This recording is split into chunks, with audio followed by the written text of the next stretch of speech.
رب سب سے بڑا غیور ہے. حضور نے فرمایا سب تو بڑا غیرت مند رب ہے. جناب یوسف علیہ السلام دے بھائیاں نے جناب یوسف علیہ السلام نو کھوہ وچ سٹیا نا تے قافلہ آ گیا, انہیں ڈول پایا تے جناب یوسف ڈول پکڑ کے تے کنویں دے باہر آ گئے.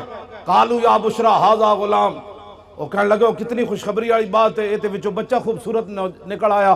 بھائی پھر نسدے آئے, انہیں کہا تے ساڈا بھجیا ہوا غلام ہے. انہیں کہا ان کی پروگرام ہے, انہیں کہا وشروا بثمن بخس دراہم معدودہ وکانوا فیہ من الزاہدین. انہیں کہا اسی یہ غلام بیچنا ہے, چند کھوٹے درہم ہی دے دیو, اسی یہ غلام بیچنا ہے. جناب یوسف دی قیمت لگی بازار مصر وچ. اے علماء کم از کم 6 مہینے جمعہ پڑھا سکتے ہیں سورہ یوسف دے ہوتے, تسی کیوں نہ پڑھان دے جمعے؟ سورہ یوسف پڑھ کے دسو قوم نو کہ جناب یوسف دی صرف قیمت پئی ہے بازار وچ.